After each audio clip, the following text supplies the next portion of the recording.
Cool. Yeah, hopefully you guys can hear me, and just let me know if it keeps dropping out or something. I can try and improve my situation. Yeah, like Kobe said, I have been in Europe for the last six or 7 weeks now, I think. I'm in Milan, Italy right now, and I would have to say it's great. If you're wondering about what America could have done better and what life would be like if they had done better with the whole COVID thing, I can tell you if you want to hear it. it's definitely better over here than Los Angeles right now. But anyways, so I'm just working remotely from Milan, and I was missing the Vue community. I've been working like crazy. At Funkhouse. So I thought I'd reach out to Kobe and do this presentation on VuexORM stuff that we've been using at Funkhouse for some complicated projects. So I'll start off here. I don't want to go like super in depth with like technical implementation of this. I thought with my last talk that some of you were at about like GraphQL and authentication stuff was like way too granular, so I'll speed this one along. It's not nearly as intense.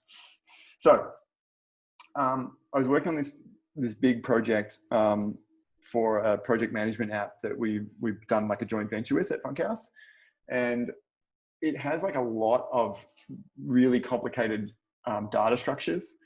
Think of it kind of like a ticketing system. So it's kind of like Jira or something like that, where you have like users and tickets and then comments on tickets, status and all kinds of stuff. And so that's kind of like where I needed to really improve the way we use local state and the way we stored things. And I was sort of complaining about how complicated that was to James Lee. I'm not sure if he's on the call, but he's a Vue.js regular. And he was like, oh, you should look at this ORM tools, and I think he suggested this I look at this vuex-orm one because they were looking at it, considering it at Bambi, his company Bambi, and so I dug into it, and I ended up using it on the project, and so this is kind of like the top level kind of like overview of everything I learned going through that whole process. So let's start with what is Vuex. So I've kind of started at the top level because maybe not everyone's familiar with what Vuex is. But so Vuex is like a state management like pattern and kind of like library, but it's more just like a bunch of like convention that you can use to remember things essentially in your application.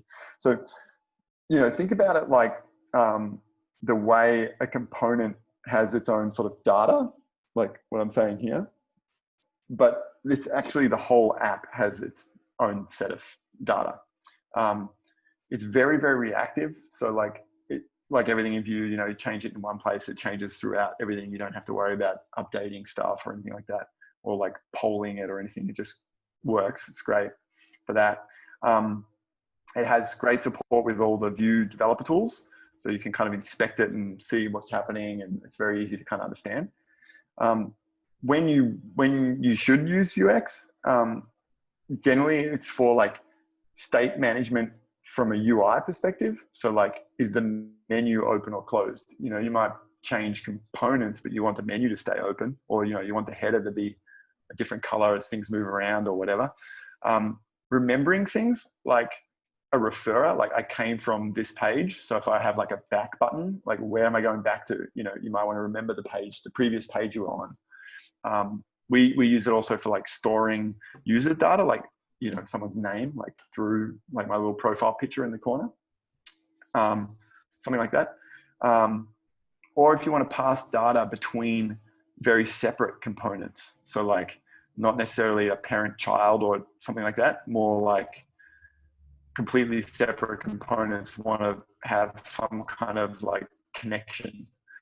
So you might use this Vuex to do that. And then finally, this last one, which is kind of like where this comes in, the ORM tools come in, is you storing or caching data from an API. So we'll sort of get into like what that kind of means. So this is what a Vuex looks like in a dev inspector, in the dev tools. This is what like a store object looks like. I just took a screenshot of a site we've been working on. And so, you know, this is just a JSON object. It's very kind of intuitive. And this gives you some ideas of some things that we store for a common sort of like website. We might store like the size of the computer screen or the browser screen, and we will update that. Just to be clear, Drew, you mean normal Vuex or VuexORM? This is just Vuex. This is just a regular Vuex. Just making sure. Yeah, Vuex. This is just like, you know, you can customize it with things that you want to keep and track in here. I was just kind of like showing an extended example of it all. Like by default, you'll have nothing, but this is just kind of like what we track. So, and showing sort of like data objects and stuff. So, you know, you can store strings, objects, arrays, like whatever you want. So that's just kind of giving you an idea of it. So like note this one, this A52. So this is how you would get that in your view component. You would do this $store, .state, .companies, .a5. That's just navigating through this tree to get to this. That's what that's doing. So Vuex is really good for flat, simple data, like the previous example I showed. If you get much more complicated than that, we're going to find out what happens. But you'll notice that data is stored in the shape that you enter it. So if I put in an object, it's going to be stored as an object. If I put in an array of objects, it's going to be an array of objects. There's no like manipulation or validation or anything like that. You put it in there and it's there.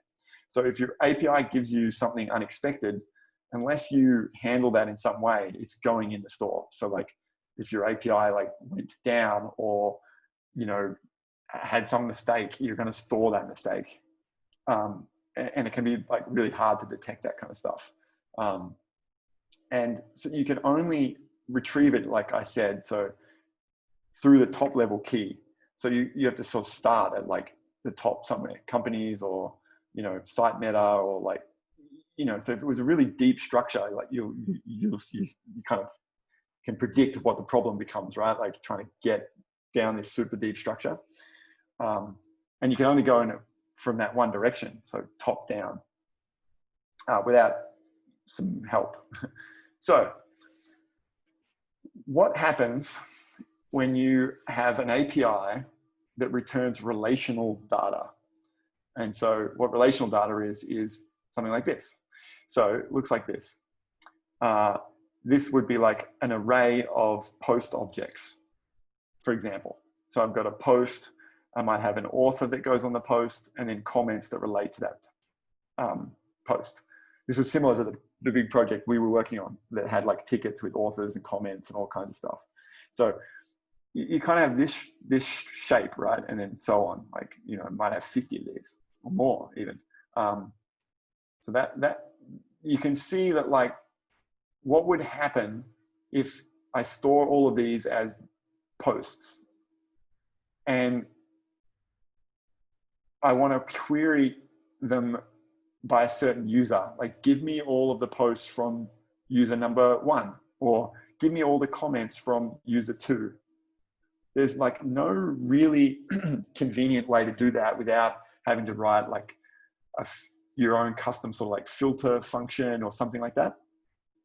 And it, you know, which you could do if that was all you wanted to do, but what if you want to like update a username, like an author, you know, or a comment gets updated in one place, but it needs to like track all throughout the app.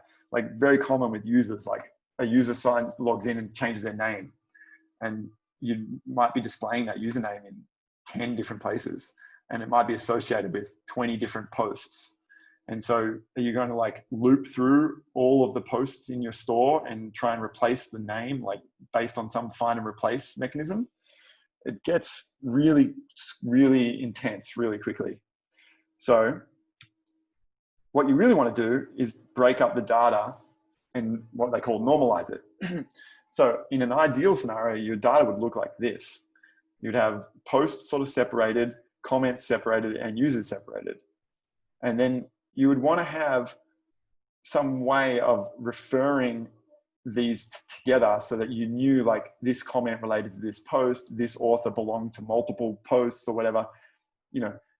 And what we're describing is what's called object-relational mapping. That's where the ORM part of VuexORM comes in, where you normalize the data and then map it together in some way. So that's kind of where you'd end up sort of trying to build all of this yourself if you just were trying to deal with big complicated data and updating it and stuff like that. So this is what VuexORM makes this easier. And what is it? So it's a plugin to Vuex. So it just works kind of on top of Vuex. So you get all the same tools. You can inspect the dev tools and all that kind of stuff. It starts by like sort of allowing you to define the data types that you'll be dealing with, like posts, comments, authors, or something like that. And I'm going to show you examples of how that all works. And then it gives you an API to CRUD, so like create, read, update, delete data. So you nice ways of getting it in certain orders or changing the direction you want. Like I want authors, give me all the posts from this author, or give me all authors on a post, you know, stuff like that. So it's really good for you know, where it comes to us in the Vue world and building sort of web apps, is what they call optimistic user interfaces. So like I've got something in my local store and I delete it.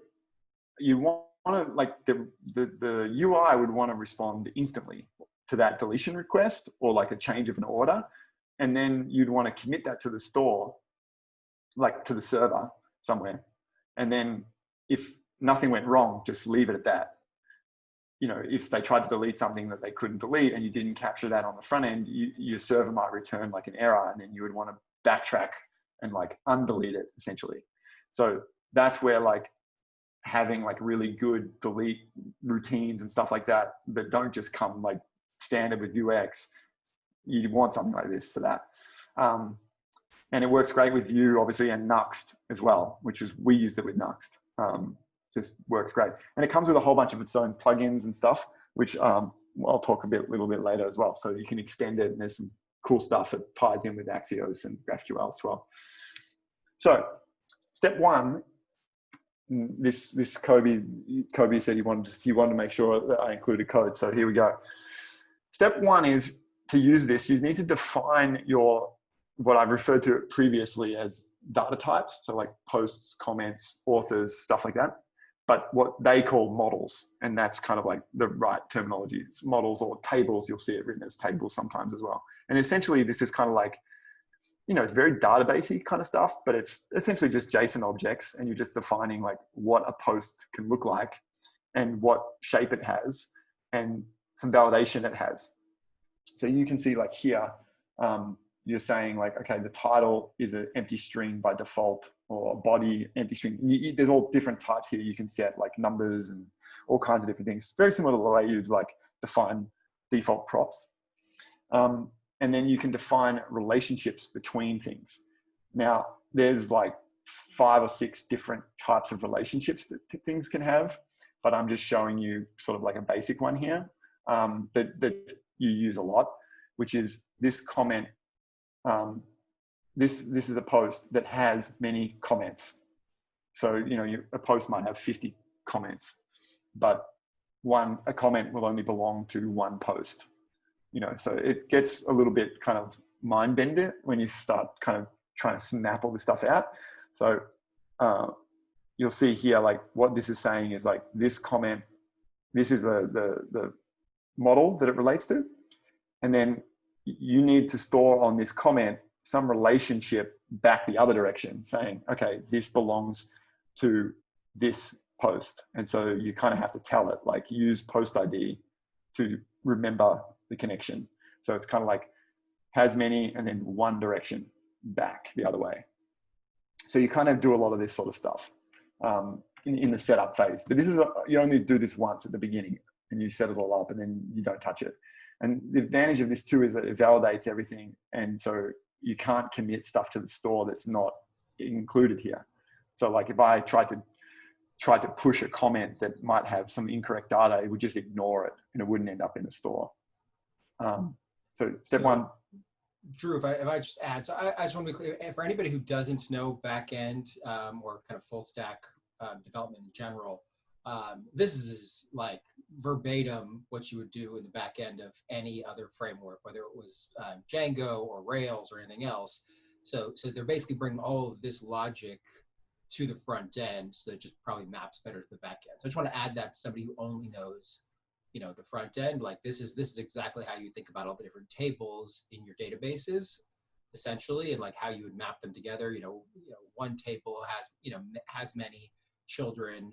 I don't know if that's the right word, but the relationships has many. Anyway, I just want to kind of add that. I just want to make sure people understand, for anybody who doesn't know the back end, because this is very clear to anybody who's full stack and understands that. Yeah, it is. It's true. That's a good point. But it is also, you know, you don't need to know anything about the back end really. Like, you know, in terms of like, don't be like, oh, I don't understand databases, so I'm not going to get this. You will totally get it. It's just JSON objects connecting to each other. Fair enough. Which, yeah. So anyway, step one, define the models. Generally, you'll have a lot of these. Like, even if you just got users, posts, comments, you know, it kind of adds up quickly. And look, if you're just building a simple like little portfolio website, you don't need this. Like we don't need this on a lot of stuff. If you're building something big, this is kind of where you need to go. Like, so what this does now is you end up with that store screenshot I showed earlier. You end up with this one called entities by default. You can change that, but by default you get entities. And then we define comments and posts. So we end up with these two like empty comments and posts. And so it works the same, right? Like you could just get them like this if you wanted to. So it doesn't really like, you know, impact the way you use Vuex or your understanding of Vuex. It looks the same, works very similar, but you get a whole bunch of other things that make it easier. So I'll show you those now. So how do we want to put some data into VuexORM? So you get a bunch of API functions that look like this, right? So this one is called insert or update, but there's a whole bunch of them. There's like insert, there's just update by itself. There's different kinds, but the insert or update one is the one you'll use the most and kind of gives you an idea of like how powerful this is. So what this lets you do is you can just throw any data structure into this. So you have to sort of start with posts, like I'm giving you a post, but the post can contain comments, can contain authors, it can contain everything. And Vuex, because you've defined the models, it knows the structure and will like separate them all out and normalize them into that sort of more flat array that I showed earlier. So it's really good for just like consuming data and not having to sort of like worry about like the shape of it. And if something is missing, like for example, like ID 2 is new, like it'll just create it. Or if ID 2 exists, it will update it. So like, it's really good for, you know, like you might query for like a list of data that is only like half complete. Like on the list, I only need to show like the title of the post and maybe the date. But when I click into that, I need the rest of it. I want body, I want author, I want all this other stuff. So that's where like you can sort of treat this like a cache kind of, because you can like display some basic version and then backfill that data with like more calls as you come and just start throwing them in the store and it all just kind of works. So it's really powerful like that. So I'll show you some more of the APIs that you get, the functions you get. So this is how you would use this in a template. So this is kind of strange. Like you import this model and then you can request against the model. So this would get you all posts with all the data. So it's basically getting you everything in posts. And it looks like, then you just like loop through it just like you normally would. This is all view. The only thing that's different is this post.all thing. That's an API. That's a query, like this query API that it has. And I'm going to walk through some of those with you now, but you get all kinds of different ones. And there's some crazy ones like searching, and you can go in different directions, and I'll show you. You'll see how crazy it gets. Here we go. So here's some more interesting ones. I picked ones that were like purposefully like kind of wild. Wait, Drew, can I just go back one slide before you show us these? I just want to make sure, if I could go back one more even. Can I just make sure, I just want to understand, so like the post IDs, for example, on the comments, I mean, it sounded like the IDs you can set to auto-generate, but the post IDs, will it validate that somehow? Because obviously you don't want a comment that doesn't have an ID associated with it, right? So is there, you said, are you going to show us that? Is that, or I just want to make sure. No, yeah. So like, I'm not going to show that. No, I'm just kind of trying to stay away out of the weeds a little bit. But no, you're right though. Like if an ID doesn't exist, then it treats it like a new record has been made. But you wouldn't like it, think about it. If you created a comment, you're going to know the post ID that you're creating it against, so you're never going to like be updating a post with a comment that's like unknown. So like some of that stuff just kind of like logically takes care of itself. But yeah, if you queried from the server and didn't ask for the IDs back, like in GraphQL, that's kind of easy to do, then you'll have big problems.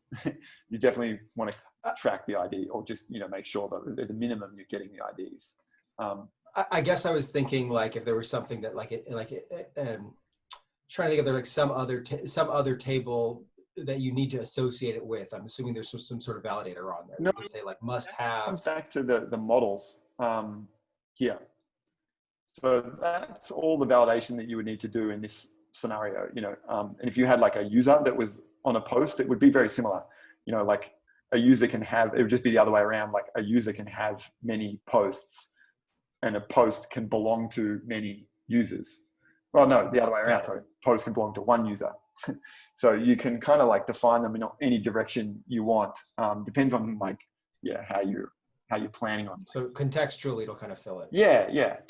Okay, sorry about that. No, it's all good. It's good. It's good questions. So here we go. So this is like how you would retrieve all users with a certain role, and over a certain age, or just give me one user ID 1. So you can kind of see how like this query, it's this custom like query language is like really powerful. So this is like very, I don't know if anyone's used like Lodash or any of those kind of like filtering, this is just essentially kind of like a filter. And then there's the final like get one, basically being like, I'm finished, go get me those things. Or here's one that would like fetch all comments and reviews, and I want to get back certain kind of data, like I want comments from those posts, I want reviews with those posts, and I want my profile data of the user. Like you can request certain data or like leave out certain data for efficiency, or like, I don't want everything. I just need a name and a title. You can request for that. And then you can just get the first one. Like, this is great for, I just want one thing. And this is all very well documented on their website, like all these different ones. I just kind of want to give you guys an overview of like how powerful it can get. You can certainly do everything you want to do with it. Like these where queries where you can kind of like create your own filter function, you can, go crazy with it. So these are all like retrieving data. And then here's some extra stuff that it does. So there's a plugin for it that allows you to do soft deletes and change flags. So you can basically have like a trash can. So instead of fully deleting something, you can temporarily delete it and then like undelete it later, which is great for optimistic UI, like I was saying before, where you'll soft delete it and then commit it to the server. And if the response comes back correct, then you'll hard delete it, or you'll restore it from the trash. That's really cool. Yeah. Or change flags. So like this data's changed or not changed is useful for when you're doing kind of like, I don't know, lots of things really. Should I save this form or not? Has it changed? Did something update? Should I commit this to the server? Instead of having to put like watches on stuff, you can just like look for those flags. There's even lifecycle hooks. So you can do things every time something gets put in the store. I might want to like change something without having to kind of like build a lot of watches and stuff. I can just use this one lifecycle hook to like, I don't know, show like a loading animation that the store is updating or whatever it might be. And because it's regular Vuex, you can do regular Vuex dispatch.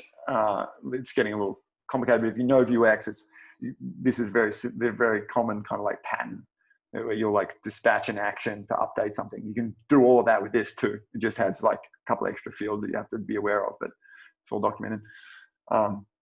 Yeah, so that's sort of all I wanted to cover, was just kind of like how it sets up and how you update it, how you get stuff out of it. And then if, you know, anyone wants to go further with it all, the VuexORM website is really, really good and very well documented and covers like all of them, you know, like all the different relationship types that you can get. You can see there's lots of different ones. You know, don't be intimidated by this if you're looking at this, because like you don't need a lot of these. Like I built some complicated stuff and haven't got into like, you know, any sort of, I'll probably use all of these actually, but none of them are too crazy. But yeah, it's very well documented. In some ways, like better than the actual Vuex stuff. So yeah, that's it.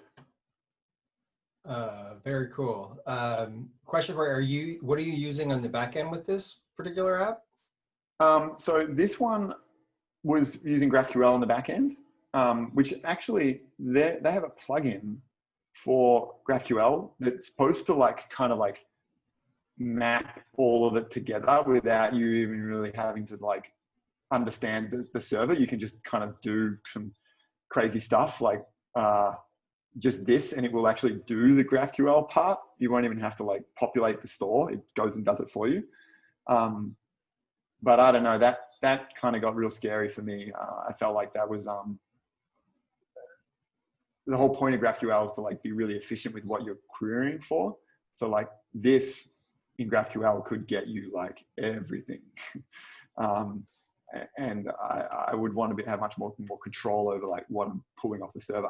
But the Axios one, apparently it's incredible. I haven't used this because we do everything in GraphQL, but it maps, like you see here, like you just sort of like, you don't have to worry about like fetch or anything. You just say, I want to get the users, and it does it. So this looks like really powerful if you're using Axios, which is, if anyone hasn't used that, it's just like a library for like making fetch requests to servers really easily. You should use that, or if you're using Nux, there's one called HTTP, which is very similar. But yeah.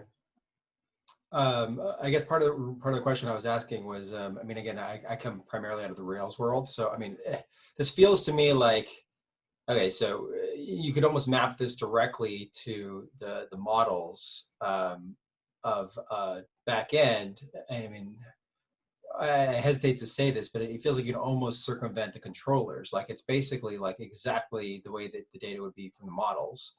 So. You know, yeah.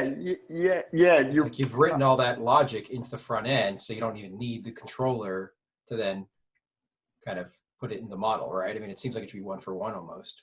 Yeah, it's funny. I remember talking to James Lee about if he's on the call. I don't think he's on the call right now. Yeah, okay. And that was one of his kind of like things he didn't like, was like, he's like, I've already had to define all my models on the back end. I'm going to do it again on the front end now. That's not, I don't know, not something that I really had to worry about too much, because, you know, like if you're using a CMS for the back end, or like a structured kind of thing, like we used 8base for the back end for that. But like if you're putting this with like WordPress or something like that, you know, like a lot of that's already defined, and you've got schemas and everything that's kind of built from a UI. So like, you know, it's a little different, but yeah, you're right. Like it is a bit duplicative of the back end. And I think I remember talking to you about this a while ago, Kobe, and you had a great point of like, you know, this seems like the middle step between like front end and back end merging. And, that's how I feel. I'm just looking at this. Yeah. I'm like, if you had this with GraphQL, mean, you've written your model. So you've done all of this logic that you would normally do in the back end. You're doing it, you're cleaning it up right here. You have GraphQL basically just shoot the little bits of data back and forth, and like you don't even need to do any. Your back end logic is all. I mean, it's all written right here. There's like you could basically like circumvent all that middle section. Yeah, We gotta roll our own framework already. Come on, Drew. I've been thinking about it a lot since we had that conversation, and like, because really, I'll show you like what some models ended up looking like on the Polaris stuff that we did. I don't know.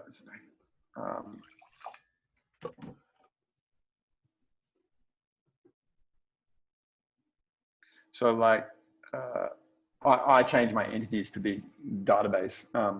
So I ended up like with, okay, so documents. Oh wait, no, I'm sorry, models.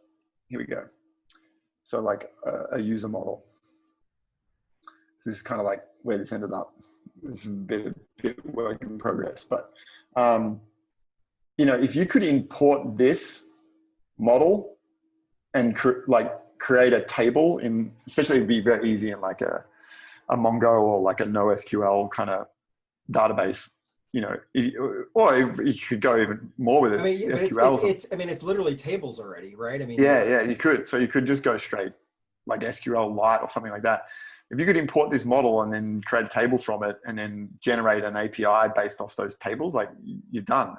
That's it. So it just feels like there's like, you know, like you basically, you know, you get like one of those like, again, easy for me to say, difficult, more work for someone to actually implement, but it basically feels like you'd have like, you know, one CLI command that would basically say like, you know, let's say you wanted to create a user table, right? You'd basically say like generate, you know, user table with an ID, username, first name, last name, and it would automatically knock out both the backend table and this front end entity and all this and the GraphQL would just like automatically know that's being mapped together.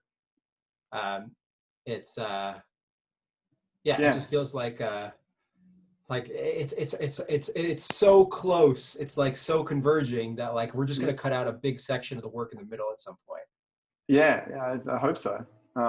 As you can see here, like I'm defining like the title. This is a folder, like a directory, kind of like a part of Polaris is a little bit of like a Dropboxy kind of clone. So this is like how you're defining a default title of a new thing. And you see some more relationships here between things like documents in the folder, you know, stuff like that. Any other good examples? Or I mean, you kind of just showed us, but like just to fun to kind of poke around a little. Yeah. So you can I sort of didn't show it because it's getting very in the weeds, but like, so this is a folder. You can kind of create your own Vuex store around this. So like you can get your own actions. So this is all like updating stuff that all sort of ties into it. So whenever I like, here's a good, this is a good, optimistic thing going on here. So like, I create a temporary folder and then I commit this to the store. And if there was an error, I delete the thing that I just made because it obviously didn't work. Stuff like that. So you can kind of like integrate VuexORM sort of updates with these actions happening.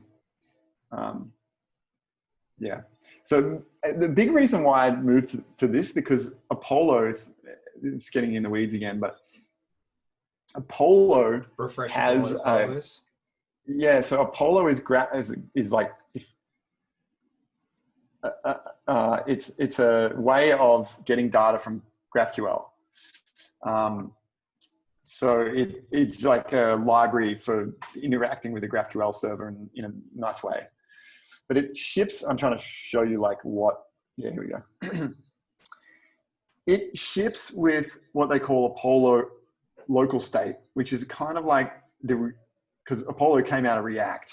So it's kind of like React's version of Vuex a little bit. Like it has its own cache built into it, Apollo does. But you end up battling that cache a lot because the way it works is kind of similar. It's an ORM tool essentially, but it's React. So updating it is insane. Here we go. I wanted to show you kind of like, so this is what Apollo wants you to do to use their like local state management. You need to create a schema, this looks a lot like a model. Then you want to extend all, like you just basically like building out all of this shit. Like this is essentially like the insert or update thing I just explained to you, but this is like the Apollo way of doing it. And I started like doing all of this stuff, especially when you get into like, here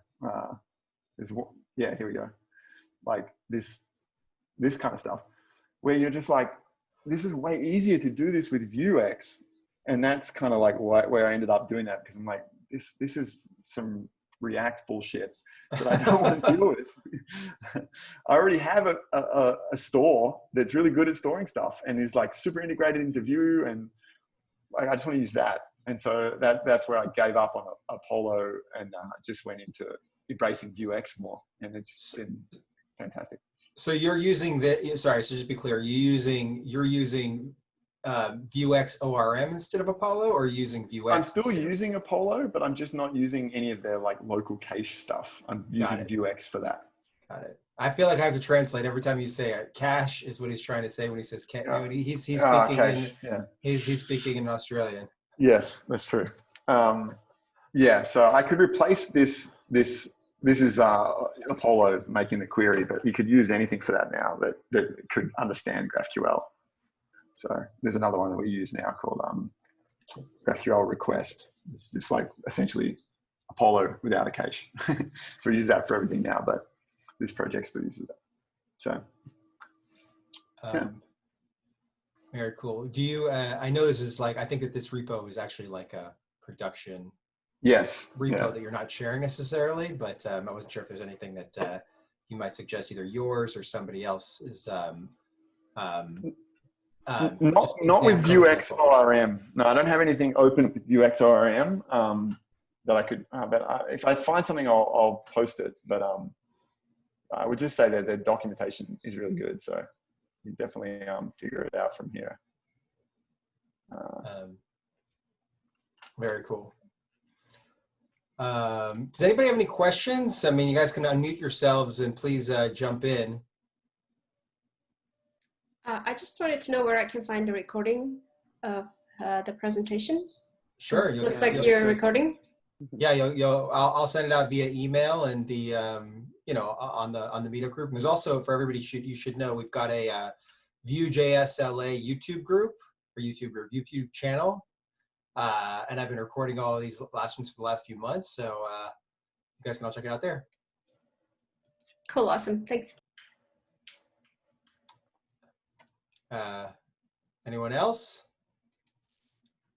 Just a question. So, is this comes to solve a large data or large state data scenario kind of thing, or large complicated data structure scenario for your application?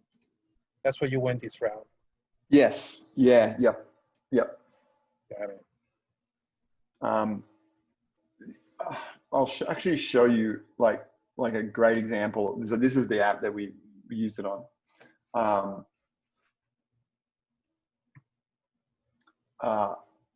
Of like, you'll see why you kind of want to do this. So you end up with these big sort of ticket lists, right? And then these each have data that go with them. But and this is all sample data, so it's like kind of a mess deliberately. But this ticket I use, number 31, it relates over here, right? And so this at the moment on the live side doesn't have VuexORM on it. This is using Apollo and Apollo cache. We kind of made our lives really difficult here because this component that we're looking at here for the editor doesn't it, you know, needs to talk to this component over here that you can see while you're editing this one. Like if we just black this out, it would be way easier to deal with. But like really, when I changed like this, like all this, let's see one you can change, like assignee, right? If I change this assignee, you really want that to like update immediately. But it's not, because it's using Apollo, so it won't update until it's saved, and then it's going to do a full round trip, and then it'll now save, and it's sending it to the server. And it's going to come back, and then it's got to like get caught, and now see, there you go, and it changed. So you're not, so it doesn't update this. So it doesn't update the state first. You're making sure that it hits the server, and the server, once it gives the data back to the front end, then it updates. That's because that's just the default kind of way Apollo works. And then that's where I was like, all right, we're going to go down this road of like an optimistic UI interface thing. And that's when I was like, okay, it's just getting that makes crazy. It clear what that means, by the way. What you just said makes it clear what optimistic UI means now. I got it. Yeah, yeah. And then, you know, the building things like this sort of page where you have like folders with stuff in it, gets more like this too, because you when you start adding stuff to this, like I upload a directory or upload 20 files, you want that to like happen immediately, not have to wait for like this full round trip. You want it to show up here with a loading bar next to it and stuff like that. So that's where you kind of like, you can imagine like how complicated and integrated like the relationships between like this thing.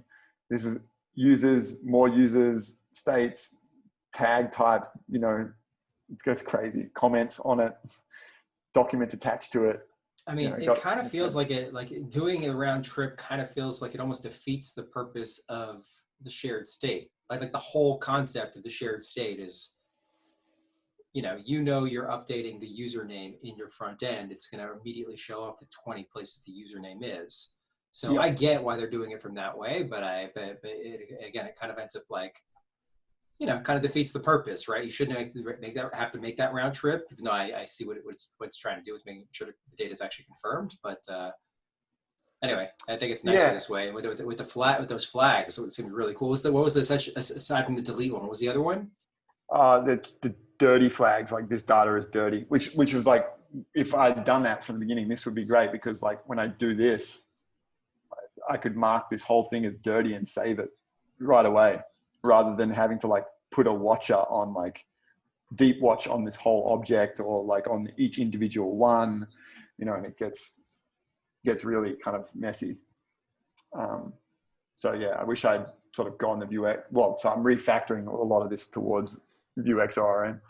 Let's be clear, Drew. This is one of those things that bugs you as a developer, that like, don't worry, your users aren't suffering because of this. No, they're not, but it's messy. And it really helps with subscriptions too. This is like WebSocket stuff. It's pretty advanced, but the like Apollo does, or stuff. Just no, vuex does, because Apollo and just dealing with subscriptions in general, it's, unless you've dealt with it, they're confusing. But this is, I'm trying to show you like an example of it. With the subscriptions, you have to subscribe to a certain thing happening. So like this would be you'd be subscribing to like tags being updated. So on something like this, you end up subscribing to like tons of different stuff. You're like subscribing to users, you're subscribing to tickets, you're subscribing to files. Like it's nuts. What you really want to be able to do is subscribe to kind of like everything. And then depending on what comes back, just throw it into a store and it kind of gets sorted out, which you totally can do with the VueORM stuff, because you can just kind of like throw it in an insert or update and it'll just kind of do it. So that's another thing, that this will get way more sort of responsive with UI changes that someone else did on their browser that got committed to the store and then comes through to me via subscription WebSocket. Yes.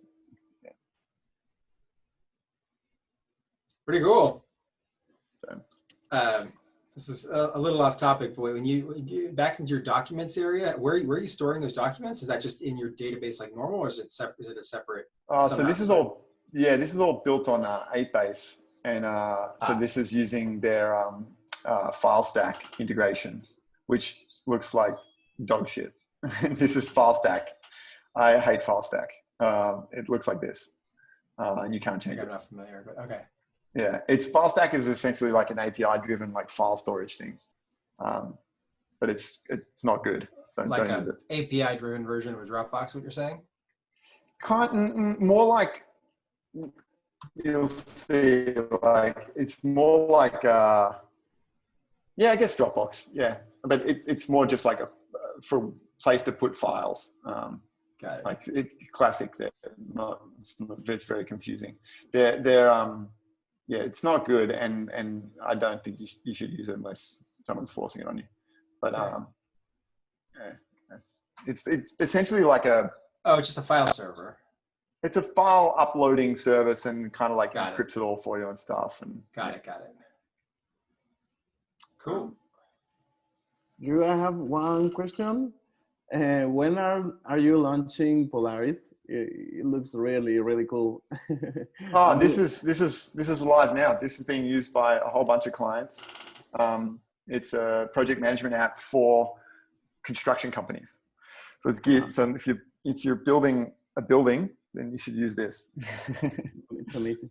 It looks a little bit like Asana and Monday. Yeah. We definitely cribbed from that. I mean, the construction. From which? Asana. Or Monday. Yeah. Also ClickUp. Yeah, I'm using ClickUp right now. Yeah. Yeah, we use Asana at Funkhouse for everything. Looks really cool. It looks great. It's a great project management app. So we kind of like try to take the best from this and a bunch of other things. But a little bit more visual, right? All the status and everything looks really good. Yeah. That's kudos to actually my twin brother Rick, who designed it all. Yeah, but it's good. It's going well. These were a challenge, building these, like they call them typer heads. So being able to like, you don't only have a signia, also have collaborators. Yeah. Do that. Building these big drop downs that could like be infinitely long and type a bunch of different things is a challenge. Wait, how do you, I kind of feel like I have a sense of how I would solve for that. How did you do it? Well, it was I mean, this was complicated by the fact that I tried to make one type of head that was used for users and also used for tags.